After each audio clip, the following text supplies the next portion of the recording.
Podcast Globalismo, la verdadera amenaza, de Ricardo Martín Almada, 2017-2019. Capítulo 3, séptima parte. ¿Por qué el globalismo es la verdadera amenaza? De Julio César a John F. Kennedy. Líderes que crearon monedas independientes de la banca globalista. Voz en off, Miguel Yegros. Sean todos bienvenidos. Andrew Jackson.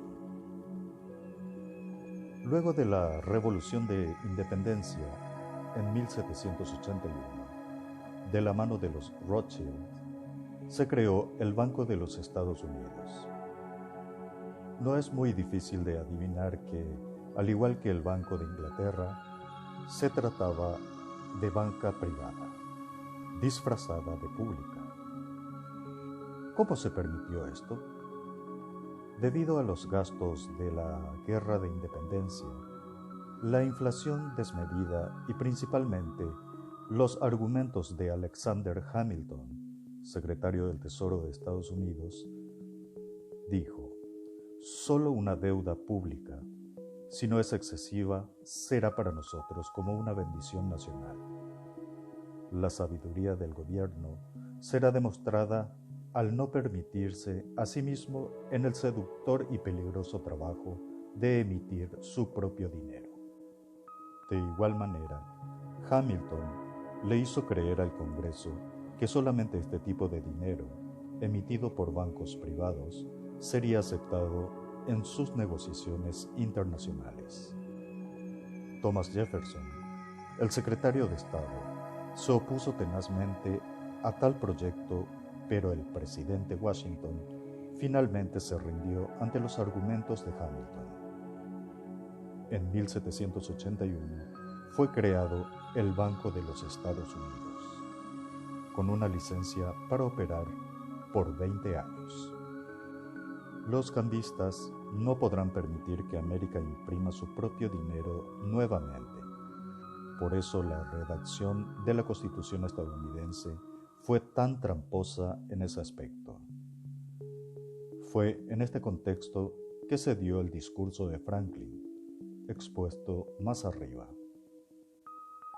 Durante los primeros 5 años, el gobierno de Estados Unidos tomó prestados $8.2 millones del Banco de los Estados Unidos.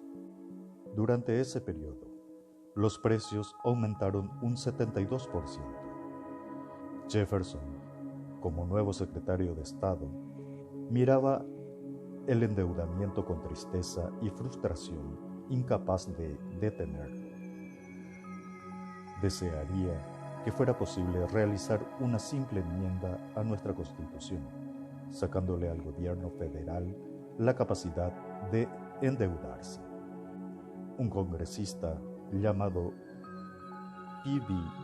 Porter atacó el banco y en el Congreso mismo declaró: si se renueva la concesión de los bancos, el Congreso insertará en la floreciente Constitución una serpiente que algún día emponzoñará las libertades de esta nación hasta el corazón.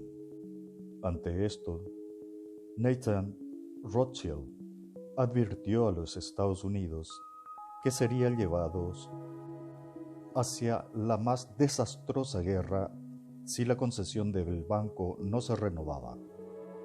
A los 5 meses, Inglaterra atacó a Estados Unidos y comenzó la guerra de 1812, otra guerra provocada por la banca que terminó en un empate en 1814.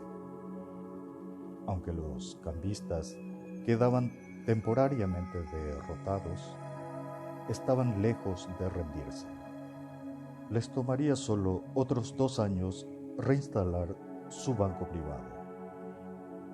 En este contexto, del segundo banco ya instalado, es elegido Andrew Jackson en 1828, séptimo presidente de los Estados Unidos. Los estadounidenses ya tenían encima 40 años de abusos de los bancos por sobre sus cabezas, y desde su campaña electoral hizo la promesa de matar el banco, y lo hizo 2 veces.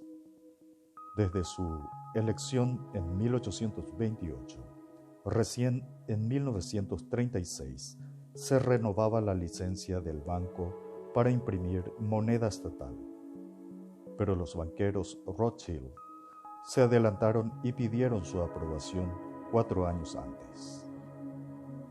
El Congreso aceptó, y cuando llegó en manos de Jackson, vetó la ley. El mensaje del veto es uno de los documentos más importantes de Norteamérica. Este establece claramente la responsabilidad del gobierno hacia sus ciudadanos, ricos y pobres. No son solo nuestros ciudadanos quienes recibirán la generosidad de nuestro gobierno.